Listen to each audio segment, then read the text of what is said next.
kita bisa menolak takdir? Nggak bisa. Apakah kita bisa menolak ketika seseorang harus pulang atau meninggal dan lain-lain? Nggak bisa. Apakah kita bisa menolak realita itu hadir di dalam kehidupan kita? Nggak bisa. Kenapa? Karena semua itu diizinkan hadir, Mas. Anak-anak itu adalah bayangan dirimu. Anak-anak itu adalah cerminanmu. Jadi memperbaiki anak yang kurang baik, ini ibunya yang harus rilis dulu.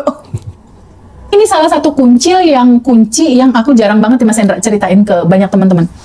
Aku tuh biasa ketika ada masalah apapun, ada satu judul, Ask to Universe. Aku sekarang pengen masuk ke yang lebih sufistik barangkali ya, lebih sufi gitu. Manda biasanya yang sufi-sufi Ini gitu seneng ya. banget, betul. Di level tertentu, sedekah tertinggi itu kan sebenarnya saat kemudian kita sudah tidak mengharapkan balasan. Enggak sama sekali, Mas. Bahkan itu juga bisa digeneralisir dalam hal cinta. Ketika kemudian kita bisa mengerti dan memahami tanpa berharap untuk dimengerti dan dipahami oleh pasangan, itu kan menurutku cinta yang sudah level dewa gitu kan, kira-kira ya. Karena memang egonya sudah tidak ingin diakui, sudah selesai gitu. Ada ide, ada gagasan, ada saran nggak sih biar teman-teman semuanya kita itu mulai beranjak ke sana gitu. Mari belajar bareng-bareng ke sana gitu. Karena kadang kita berbagi, kita mencintai itu masih berharap untuk dicintai gitu. Kita mengerti masih berharap untuk dimengerti. Kamu nggak ngerti aku ya udah nggak mengertiin kamu gitu. Hidup kita itu kayak transaksional banget gitu loh maksudnya. Gimana Dan tuh? pasti akan capek dan menderita, Mas Hendra. Makanya. Pasti akan capek dan menderita, Mas Hendra. Itu sudah pasti. Sudah pasti akan capek dan menderita. Jika kamu masih dalam putaran identitas lama, ciri-cirinya transaksional itu, Mas. Ciri-cirinya adalah keinginan pengen disayang, pengen dicintai, pengen dimengerti, pengen dirasakan keberadaan kamu ada, pengen cepat direspon, pengen mengatur, pengen merubah. Semua itu adalah gambaran dari identitas lama. Jika saja kamu terbuka untuk mengetahui, boleh nggak geser kesadarannya? Jangan pakai identitas lama yang rasanya ingin. Ketika keinginan itu tidak terjadi, penderitaan yang ada. Geser kesadaran yuk, dari identitas lama ke identitas baru. Yang tadinya kamu menginginkan cinta, yang tadinya kamu menginginkan kasih sayang, boleh nggak geser? Akulah sumber cinta itu sendiri. Gitu ya. Akulah sumber kasih Intinya sayang. balik lagi adalah pemahaman dan kesadaran ya. Kesadaran identitas, Mas. Kan memang Abundant Revolution intinya cuma itu, Mas. Pemahaman dan kesadaran kuncinya ternyata. Kuncinya kesadaran. Begini. Di dunia ini ada namanya Neville Goddard. Dia terkenal sekali dengan guru kesadaran dunia. Itu terkenal, Mas. 1930 dia ada. Neville Goddard ini punya guru lagi, namanya Abdullah. Ini keren banget mindset Abdullah ini keren sekali. Abdullah ini bilang bahwa yang mewujudkan realitamu adalah kesadaran ini. Kesadaran inilah yang mewujudkan realitamu. Kesadaran dalam bentuk apa? Ketika kamu menyadari diri kamu, aku mah kekurangan, aku mah nggak bisa, aku mah nggak layak, aku mah nggak cukup. Produk dari kesadaran akan sesuatu kamu nggak layak, nggak cukup, menderita, itulah asumsi namanya. Nah, asumsi-asumsimu inilah yang mewujudkan realitamu. Tetapi jika kamu terbuka dan mengetahui bahwa sejatinya kamu, kesadaran kamu tuh, kamu adalah sumber kebahagiaan, kamu adalah sumber kelimpahan. Ini akan beda, Mas. Ketika kita menginginkan kebahagiaan, menginginkan kelimpahan dengan akulah sumber kebahagiaan dan sumber kelimpahan. Ini way out getarannya juga beda gitu. Karena sesungguhnya kelimpahan itu kan memang ada di dalam dirimu sendiri.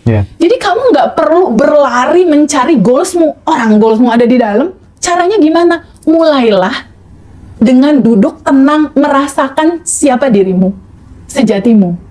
Duduk aja dulu, tenang. Kalau mulai ada muncul rasa-rasa tuh ketakutan, kebingungan, duduk untuk menerima. Kita ambil simpel-simpel aja deh. Kalau ada kerasa yang gak nyaman, luangkan waktu untuk duduk menerima. 1 menit aja. 1 menit luangkan waktu untuk menerima. Lalu ketika udah menerima ada rasa sedih, sakit hati, nah tinggal nih udah ada nih di atas permukaan nih rasa ini. Ini mau diapain rasanya? Mau tetap digenggam kayak gini, kamu bawa-bawa terus sepanjang waktu? Kan banyak orang, Mas, yang masalah pertengkaran dengan adiknya atau kakaknya itu terjadi 10 tahun yang lalu. Tapi keselnya, marahnya masih kerasa sampai 2026. Itu banyak, Mas. Nah, itu mau dipegangin terus. Ketika udah naik ke permukaan mau dipegangin terus, atau ini mau dilarutkan, mau dilepaskan. Jadi hanya sebuah keputusan. Kalau kamu megangin terus, ya dia looping terus, orang defaultnya dia mengalir flowing kok. Izinkan kamu sadari, izinkan kamu rasakan rasa itu secara utuh, bahwa ini memang semua spektrum rasa yang harus tubuhku alami sebagai ruang kehidupan, ruang kesadaran gitu. Lalu mau dipegangin atau mau dilepas? Ya lepasin, izinkan alirkan gitu. Cuma gitu aja sebenarnya, dari semua cerita tuh gitu aja. Karena kalau kita mau tarik benang paling dalamnya, bahwa kamu adalah percikan ruhnya, kira-kira Mas Hendra, kalau percikan ruh itu masih nyimpen-nyimpen dendam nggak ya? Enggak lah. Enggak. Percikan roh tuh masih nyimpen-nyimpen sedih nggak? Enggak. Itu yang aku sering bilang sama temen-temen. Kasih jarak. Mundur satu langkah, kasih jarak. Jangan, kita kan selama ini gini, attach, melekat. Coba retouch. Kasih jarak. Ini ada sedih, ada luka, ini bukan kamu. Ini bukan sejatimu, itu bukan fitrahmu, ini bukan alamiahmu. Iya. Alamiahmu itu adalah cinta tanpa syarat, cinta tanpa batas. Itu alamiahmu. Iya. Makanya kenapa manusia mau sebejat apapun, manusia mau sekriminal apapun, pasti ada rasa kasih sayang. Entah sama pacarnya, entah sama anaknya. Mau dia pembunuh bayaran sekalipun, yang sekiranya hatinya udah nggak ada rasa lah gitu ya, hatinya tuh udah dingin. Wah, pembunuh berdarah dingin deh. Pasti tetap ada cinta sedikit di hatinya. Bener. Ya itu karena itu fitrahnya. Aku zaman kuliah dulu kan KKN. Nggak ada tuh orang yang anak sama pembunuh bayaran tuh ya. Malam-malam tak datangin sendiri. Nah, Ya kan, terus ya akhirnya jadi sahabat baik banget sama ternyata aku. ada kelembutan kan di Iya, situ. bener. Ada fitrah yang pada akhirnya dia pun merasakan ada kerinduan untuk kelembutan, untuk cinta. Kita nggak akan pernah lari dari rasa-rasa itu. Kenapa? Orang itu sejatinya kita kok. Iya. Orang itu fitrahnya kita kok. Makanya kenapa pertanyaan Mas Hendra tadi, TVB, ketika kita menolong seseorang terus ada sisi transaksional, kalau di titik TVB sekarang gimana sama Mas Hendra bilang? Nggak ada, ini hanya semata-mata mengalirkan rasa syukur yang teramat sangat sama Allah. Kita mau bilang bahwa, ya Allah, terima kasih ya Allah, hidup ini udah lebih dari cukup. Aku sama Mas Hendra dan teman-teman yang berdonasi ini bahagia sekali. Nah, wujud rasa bahagia, rasa hatiku ini diwujudkanlah dalam bentuk pemberian-pemberian kecil kepada keluarga-keluarga kita, entah itu beras, entah itu makanan, sehingga orang lain juga bisa merasakan syukur dan bahagia sebagaimana yang kita rasakan. Itu aja, latar belakang rasa kelimpahan yang ada di sini yang mau dialirkan gitu. Nggak ada hal-hal lain di luar. Oke. Sehingga kalau latar belakangnya adalah itu, kita tenang, Mas. Nggak butuh pujian, nggak butuh feedback, nggak perlu gitu. Nggak perlu. Kita hanya dalam setiap hari hanya mengembalikan aja. Mengembalikan apa yang menjadi natural fitrah kita sendiri, yaitu kelimpahan, mengalirkan lagi ke teman-teman yang lain. Iya. Terus Teh, kalau misalnya ditanya tentang apa sih tandanya, kalau misalnya kita itu sudah mulai sadar gitu, perubahan apa yang paling terlihat gitu? Apakah kita sudah nggak menyalahkan orang lain, nggak menyalahkan eksternal, atau bagaimana Teh? Ada tandanya, Mas. Apa tandanya? Kita sudah ada di titik kesadaran. Apakah tandanya itu? Tanda yang paling simpel ya, paling simpel. Kita nggak terlalu reaktif terhadap sesuatu. Contoh, digosipin, difitnah. Difitnah nih, misalnya dijelek-jelekin. Dibilang penipu. Ya, misalnya dibilang penipu, dibilang nggak benar atau whatever apapun itu. Kita nggak reaktif. Kalau orang itu udah ketemu kesadaran, dia akan melihat. Ini kan hukum kehidupan. Ada yang muji, ada yang fitnah. Jadi ya udah, ini lengkap sempurna. Itu pertama, dia tidak reaktif. Tandanya itu, Mas. Kedua, orang yang sudah ketemu kesadaran, dia tidak judgment, dia tidak menghakimi, tidak cepat-cepat menghakimi. Wah, ini mah kayaknya neraka gitu misalnya. Wah, ini kafir misalnya gitu. Dia nggak menghakimi gitu. Dia melihat bahwa seseorang yang salah, seseorang itu mungkin salah, tapi ini rentetan peristiwa dia menuju kesadaran gitu. Jadi dia sangat menghargai semua fase yang terjadi di dalam lingkungan dia, di teman-teman dia, di anak dia, di keluarga dia, di pasangan dia, di siapapun itu. Dia menghargai setiap proses perjalanan itu. Itu satu tadi ya, nggak reaktif. Kedua, nggak cepat sekali menghakimi. Yang ketiga, no labeling. No labeling. Kamu berdosa gitu. kamu penjahat gitu, enggak gitu. Enggak gitu. Barangkali yang kamu judgment, kamu labeling itu di mata Tuhan dia lebih baik daripada kamu. Yang ketiga, yang keempat, kemudahan selalu gampang datang dalam kehidupan dia. Effortless gitu, gampang aja. Ketika ada sesuatu, ada yang nolong. Ketika ada kendala sesuatu, mudah ada solusi. Ketika ingin sesuatu, tiba-tiba datang. Itu cirinya sih. Nah, Dia udah berdamai sama diri dia sendiri. aku kemarin waktu sempat Zoom sama Irwan Hiro, Ya, The Law of Becoming, ya, itu kan kita itu kan kalau misalnya ingin bertransformasi dari miskin ke kaya, itu katanya nggak boleh fokus pada uang, nggak boleh fokus pada pendapatan, tapi fokusnya pada who-nya, ya, pada betul. siapa kita, dirinya. identitas kita. Kesadaran itu kan? Iya. Betul. Oh, agree banget. 100% setuju banget. Karena itu adalah pondasinya, Mas. Karena kalau cuma di judul uang, tapi pondasi di sini kekurangan, menguap lagi tuh duit, Mas. Betul sekali, sangat betul sekali. Itulah yang dibilang di Abundant Revolution self-concept. Oke. Di Abundant Revolution itu disebutnya self-concept. Ada self-image, self-ideal, Self-esteem. ada self-esteem, self-concept. Itu yang paling penting. Who-nya, siapakah dirimu? Siapakah dirimu memandang kamu? Kamu memandang dirimu seperti apa gitu? Kamu memandang dirimu seperti apa? Misalnya ada seseorang yang memandang diri dia, aku mah ya begini aja lah, kalau apa-apa susah lah dapetin uang. Rasanya kayak serba nggak terpenuhi, serba kurang misalnya. Aku kok kayaknya nggak goal-goal ya. Itu asumsi-asumsi dia melimitasi sekali. Yeah. Ada belief, ada dogma, ada lapisan endapan emosi, ini harus dilepasin. Gitu.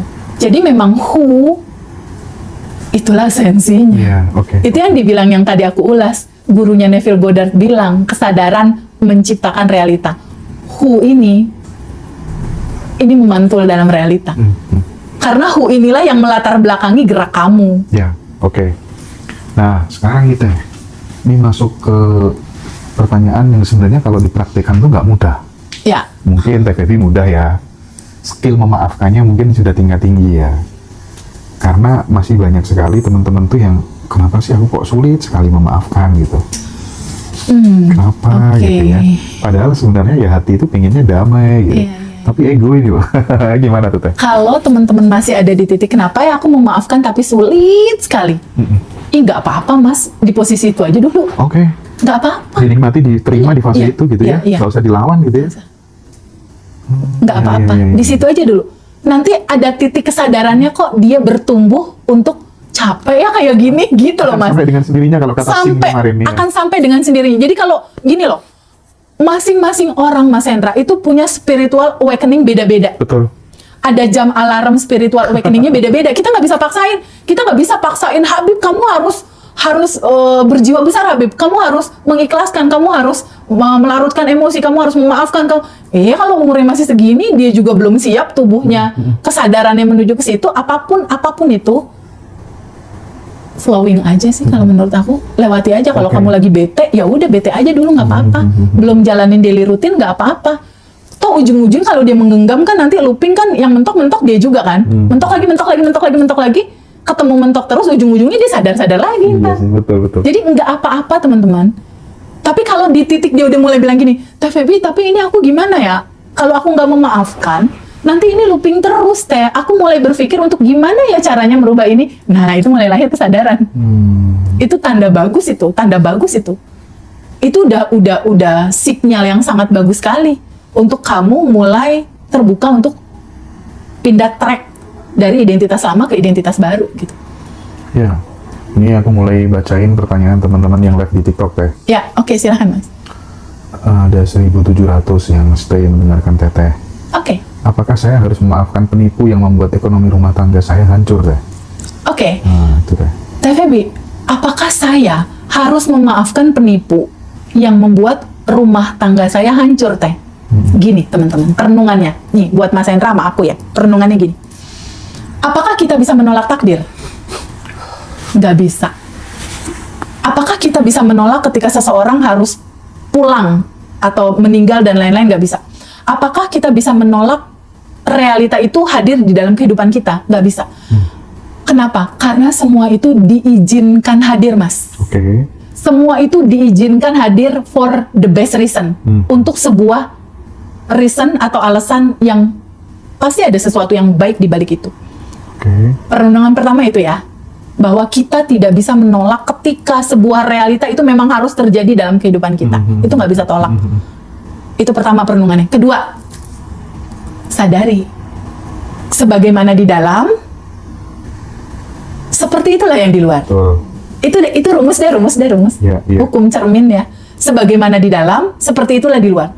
Ketika di luar atau di dalam realita kamu dihianati seseorang yang membuat rumah tanggamu hancur, rasanya apa? Sedih pasti ya, kecewa pasti, marah pasti. Berarti di pantulan cermin ini ada sedih, kecewa, marah. Pantulan cermin datangnya dari mana, Mas? Dari kita, dari dalam, Hasanah batin kita. Berarti sebetulnya si peristiwa ini datang dari mana? dari diri kita sendiri. Betul. Kita yang menariknya gitu kan. Betul. Semua yang terekam itulah yang mengundang realita itu terjadi dalam kehidupan kamu. Siapapun itu, mau judulnya penipu atau siapapun, mereka hanya tukang pos yang mengantarkan kamu menjadi sadar bahwa ada luka, bahwa ada sedih, bahwa ada takut, bahwa ada trauma, bahwa ada kekesalan.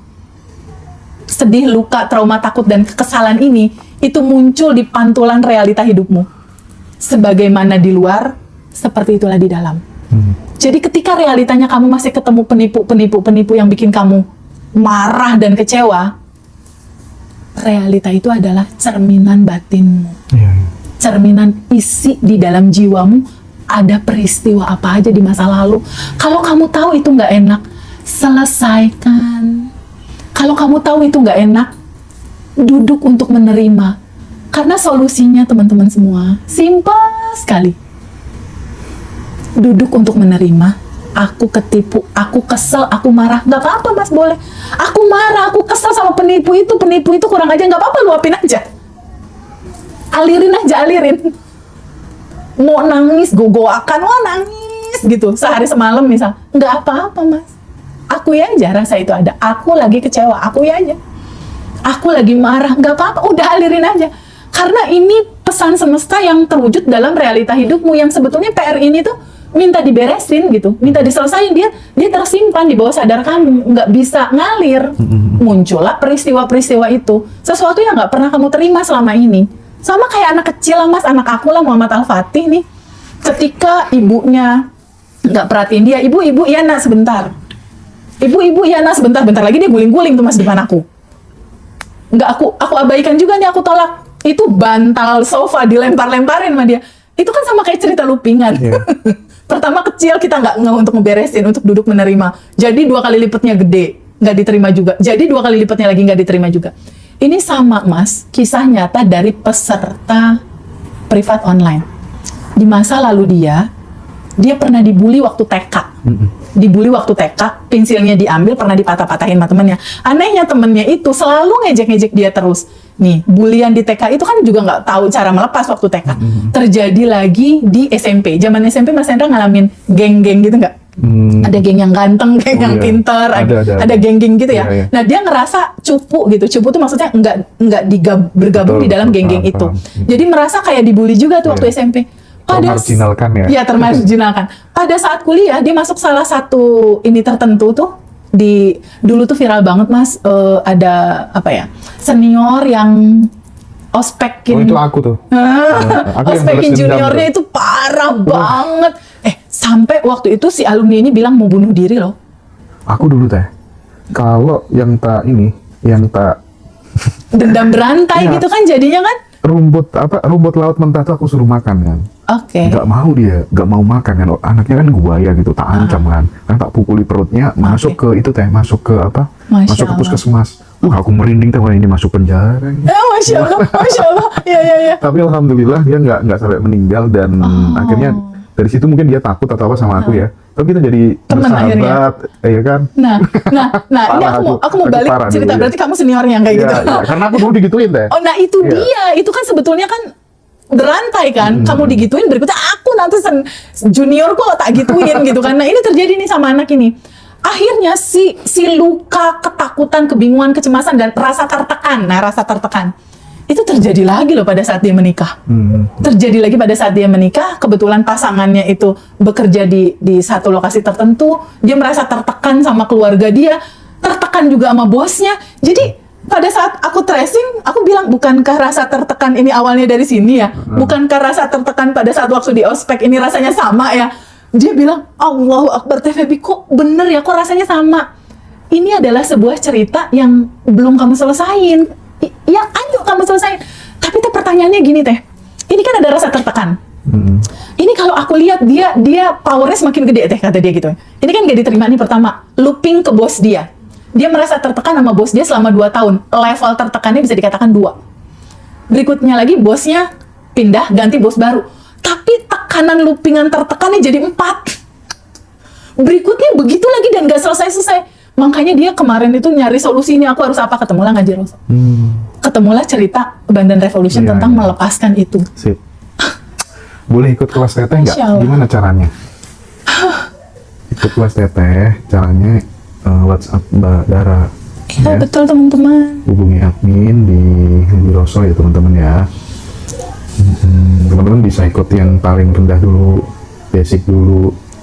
Hanya 350.000. Iya, betul. Hari Senin ya? Tanggal 6 pokoknya, 6. tanggal 6 ya. Quantum Alignment, yes. Quantum Alignment. Silakan kalau misalnya, iya banyak yang mau ikut ya. 200 peserta lebih biasanya ya Masya teman-teman ya. Allah. Iya, betul. Jadi pelan-pelan teman-teman pelajari pola itu deh teman-teman. Kalau masih ada yang nggak enak, berarti masih ada yang belum selesai di ranah batin. Nah, Gitu aja, jadi simpel ya. kalau misalnya, kamu katanya mau bacain pertanyaan gitu. Oh iya, Inilah 15 menit terakhir atau apa gitu lah. Aku capek soalnya, Bib. silakan, Betul, betul. silakan Mas Habib. Kita ganti suara dulu, Iya. ganti suara Ini dulu. bagus Bib pertanyaannya, Bib. Ini Ganti suara dulu. ibu-ibu pasti akan seneng. Iya. Pokoknya teman-teman pertanyaan-pertanyaan yang bagus-bagus Silakan. silakan ditanyain aja nggak apa-apa. Ini akan dibacakan sama Habib, bukan Mbak Alawi. Silakan Mas Habib.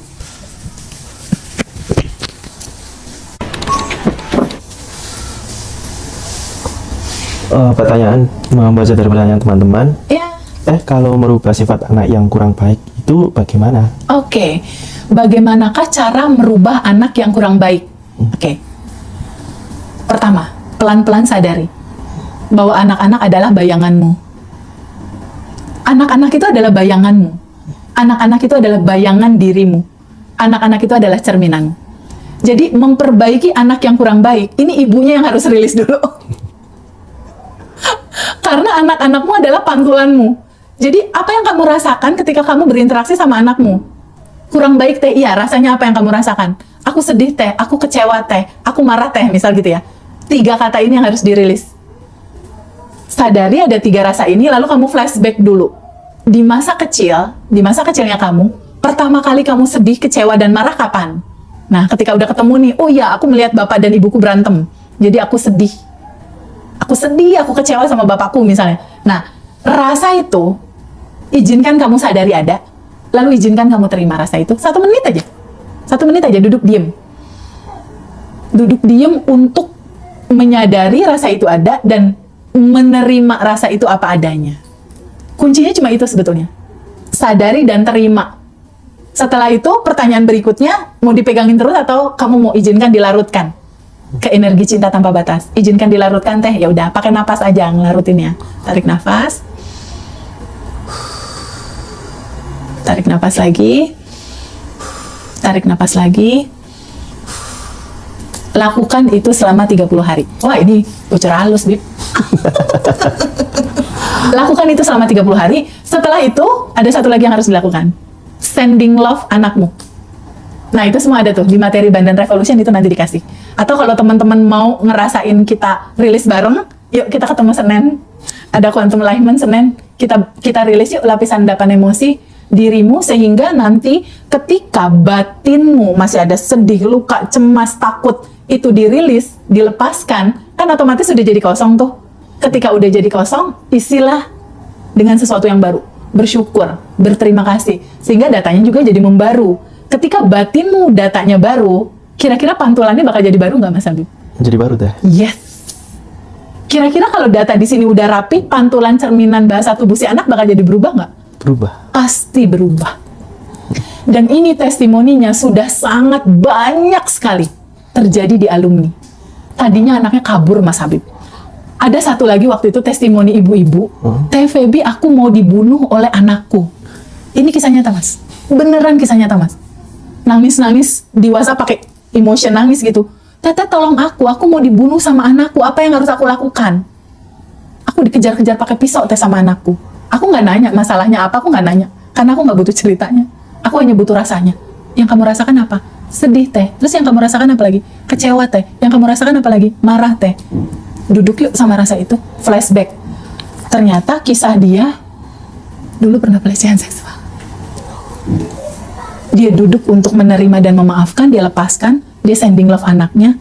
1 bulan kemudian membaik, Mas Habib. Dia WhatsApp lagi, nanti deh ya screenshotnya aku cari ya, nanti aku kirim ke kamu, Mas. Dia bilang, Teteh terima kasih banyak, aku sekarang sudah bestie sama anakku.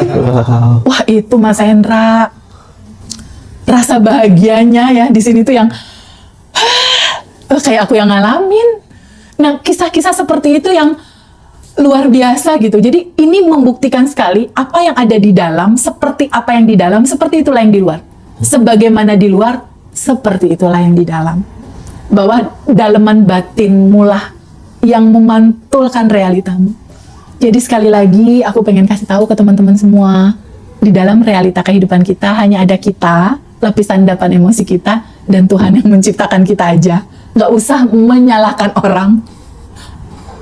Nggak usah menyalahkan suami kamu, nggak usah menyalahkan anak kamu, nggak usah menyalahkan mertua kamu, bos kamu, teman kamu, atau siapapun itu. Ketika realita di luar masih sangat menyedihkan, sadari bahwa itu adalah pantulan dalemanmu. Duduk untuk menyadari, untuk kamu terima semua cerita pahit sedihnya kamu. Setelah itu, izinkan kamu ikhlaskan. Izinkan ikhlaskan, izinkan alirkan. Nggak usah disimpan di tubuh, karena kan itu sampah batin, sampah emosi-emosi batin, nggak usah dipegangin. Izinkan dilarutkan, izinkan dialirkan. Gitu Mas Habib jawabannya, ya. Jawabannya adalah rilis dan sending love. Yes. Membaca testimoni dari teman-teman. Ya. Teh, makasih ya. Aku udah praktekin bicara dengan semesta, uang masuk ke rekening lebih dari 300 juta. Wow, udah dipraktekin? Udah. Manifest berarti? Manifest bicara dengan semesta, uang masuk ke rekening lebih dari 300 juta. Masya Allah. Nah ini salah satu kunci yang aku jarang banget Mas Hendra ceritain ke banyak teman-teman. Aku tuh biasa ketika ada masalah apapun ada satu judul, Ask to Universe. Jadi bertanya ke semesta dengan tanya ngomong ke dalam diri gitu. Karena kan ini ada semesta di dalam, ada semesta di luar. Jadi aku biasanya gini, waktu dulu zaman COVID aku sama Telina, teman kita yang di Bandung, itu bantuin UMKM yang pada jualan, omsetnya lagi pada turun. Waktu itu aku bantuin promoin, tapi waktu itu Wali Kota Bandung ada mau memfasilitasi beli makanan UMKM itu dan dijual di PNS ASN ya, ASN. Tapi harus dikurasi. Harus dikurasi, otomatis harus ada chef yang mengkurasi itu. Aku nggak punya teman chef. Lalu aku mikir, aku salat tahajud, terus aku berdoa, aku bilang gini, aku ask to universe. Aku bilang gini, ya Allah yang maha baik, gimana caranya ya? Ini UMKM mau dibantu sama wali kota, tapi butuh dikurasi produknya. Syaratnya harus ada chef yang kompeten. Aku nggak punya temen chef. Nih kuncinya di sini. Ya Allah semesta yang baik, tolong kasih tahu aku dong. Aku bisa dapetin chef yang buat kurasi bantu UMKM dari mana ya? Tolong kasih tahu ya. Setelah itu udah aku lepasin. Request pertanyaan lalu lepasin. Udah, terus aku lupa. 2 hari kemudian kakakku telepon dari Amerika, telepon, Feb, aku mau ada reuni SMA 2. Aku nggak bisa datang, Feb aja yang datang. Itu ketua panitianya ada tuh, Erik. Dia dosen NHI, dia chef. Dia chef internasional, dia koki di Mekah Madinah untuk haji dan umroh. Intinya ngapain kakakku nerangin coba? Kakakku ngapain nerangin gitu? Di situ aku mulai, terjawablah pertanyaanku. Itu nomor telepon Erik Fab gitu. Kebetulan aku juga berteman sama Erik, tapi aku nggak tahu kalau dia chef, orang dia teman kakakku. Lalu akhirnya kita komunikasi lah, Erik chef, iya udah lama. Aku dosen NHI, aku dosen senior. Aku juga suka kurasi orang-orang catering buat lolos ke Mekah Madinah untuk makan haji umroh. Masya Allah, Rik, bantuin UMKM mau nggak? Dan itu sering mas, sering sekali. Pokoknya aku setiap ada masalah apapun itu teman-teman boleh praktekin ya. Nggak usah nanya jauh-jauh, tanya ke dalam dirimu. Yang paling sering gini, 2019 ya, 2019. Saldonya belum bikin nyaman. Kalau lihat saldo masih suka sakit perut 2019. Aku sering gini, ya Allah yang maha baik, gimana caranya ya? Mbak belum dibayar, token listrik bunyi, ini pampers anakku juga, mama butuh aku transfer. Ini total aku butuh sekitar 5 juta. Dari mana ya aku dapetnya? Tolong kasih tahu aku dong. Kayak gitu mas. Ask to universe. Boleh dipraktekin sama teman-teman. Kejadiannya apa coba mas? Kejadiannya pagi-pagi temanku ada nelfon. Feby, anak HIPMI. Aku kebetulan bergabung di Himpunan Pengusaha Muda Indonesia Jawa Barat. Anak ini telepon gini, Feby, bantuin aku dong. Aku lagi panen. Cuma ini panennya banyak banget. Ini ada 200 ton tapi bingung nih Feb mau ngebuang kemana nih panenan sementara aku butuh nih buat anak sekolah masuk sekolah Feb. Oh oke, speknya dan lain-lain kirimin ke aku dong. Sampelnya juga kirim ke rumah. Oke, gambarnya kirim. Aku tampung tuh. Oke. Berikutnya aku apain ya? Oh, aku taruh WhatsApp story kan. Masukin ke grup HIPMI. Hai guys, siapapun yang butuh beras ini ada stok ya 200 ton. Jadi tetap harus ada gerak. Iya. Nggak cuma nanya ke semesta terus nggak bergerak ya nggak bisa. Betul. Jembatan kejadiannya dari mana? Nah, lalu aku kirimin lah ke beberapa grup WhatsApp jaringan pengusaha nasional, HIPMI dan beberapa teman-teman lain. Itu selang setengah jam deh dari situ. Yang WhatsApp adalah itu komunitas Harley Davidson. Teh Feby, kita mau ke Garut teh. Ini anak-anak Harley mau donasi nih. Teh mau ikutan bagiin nggak? Oke, boleh. Teh butuh bantuan teh. Teh punya link channel beras nggak? Jadi kerjaan aku tuh Mas Hendra, selain sharing materi Abundant Revolution, aku itu biro jodoh Mas. Oh ya? Menjodohkan yang punya beras sama yang mau beli beras, gitu maksudnya. jodohin. Iya. Yang punya motor sama yang mau beli motor, jodohin.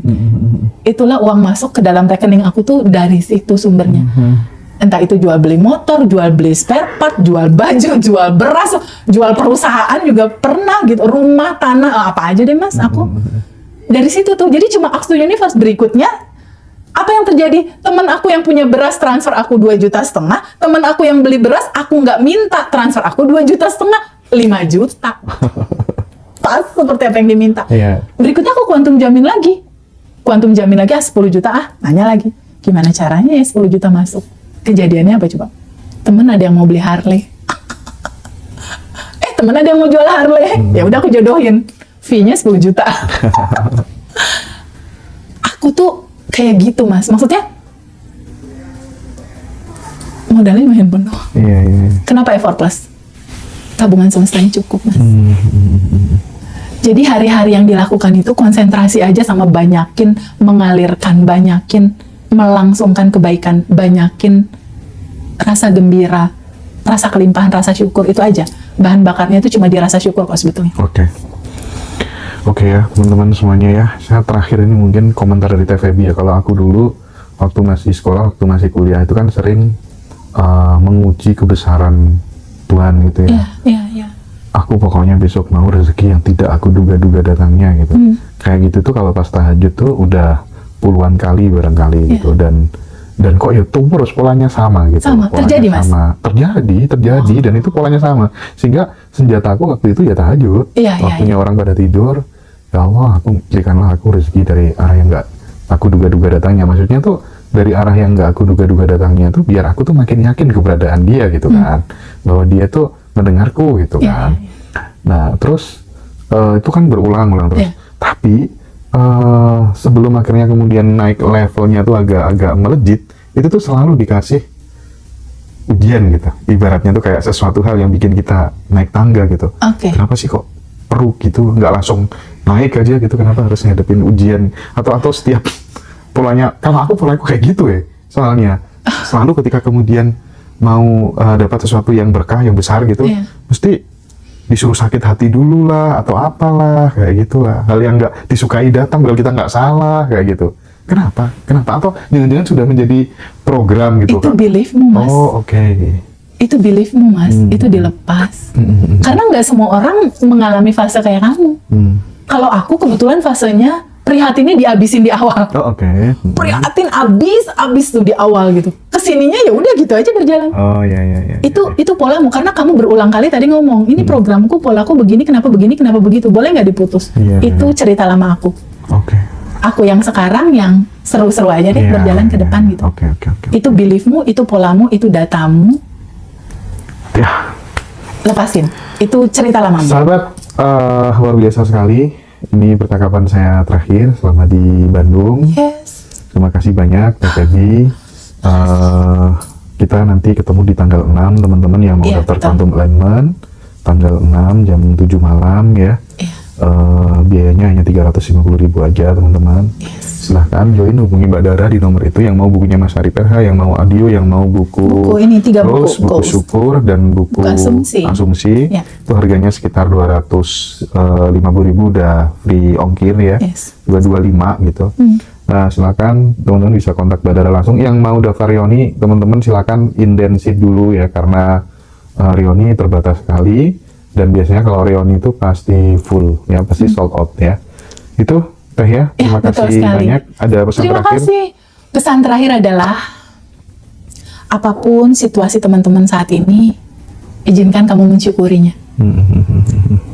Ketika masih resah, bingung, minimal kamu masih dikasih kesempatan hidup. Oke, Kita start dari bersyukur dulu. siap. Setelah itu, sadari posisi kamu sekarang. Teh, aku menderita, teh, aku jadi korban, teh, aku ketakutan. Oke, nggak apa-apa. Lalu izinkan kamu terbuka untuk menerima. Oke, Setelah itu, boleh nggak diikhlasin? ya. Ya, terima kasih banyak ya Teteh ya.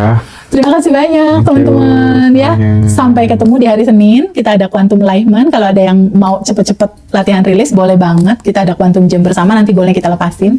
Dan ada bonus Arigato Money juga. Dan kalau ada yang mau ketemu, kita ketemu tanggal 25. 25 di Surabaya. Di Surabaya ada kelas offline, teman-teman alumni yang mau riset boleh. Ayo, Teman-teman yang di Surabaya yang mau riset boleh banget. Visit kelas offline hanya bayar 50%. Boleh banget. Ya, betul. Untuk Surabaya dan sekitarnya, Yeah. yuk para alumni kita ketemu yuk di kelas, kita riset. Yang Ada materi terbaru mungkin nanti yang akan kita sampaikan buat yang teman-teman. Jogja Ya, untuk Jogja Bootcamp. Bootcamp di bulan Mei, tanggal 30 Mei. Ini khusus buat yang berjiwa muda. Gen Z boleh gabung. Buat anak-anak kita membekali anak-anak kita, dan yang serunya ini ada Bosman Merdiguwo Week. Wah, ini salah satu favorit pembicara aku juga sih, Mas. Keren banget sih cara berpikirnya, wawasannya, pengalamannya, terutama pengalamannya. Ya. Jadi dia nggak hanya kaya pikiran dan wawasan, dia juga kaya pengalaman. Dia praktekin semua apa yang dia katakan gitu. Cuman bootcampnya itu nggak nginep teman-teman ya. Betul. Kita mulai pagi sampai malam Sampai jam malam. 10 setengah 11 gitu. Ya. Nanti ada 3 pembicara, ada Teteh, ada Bosman Mardigo, ada Mbak Mbak Amanda Amanda. yang akan mandu teman-teman untuk beresin inner child. Yes. Khususnya anak-anak muda-muda itu, sama diajarin vision board ya. Yes. Nanti di info ya teman-teman, hubungi admin aja. Iya. Silakan, matur suwun Teh Peggy. Terima kasih banyak Yuk. teman-teman. Terima Thank you. kasih. Bye-bye.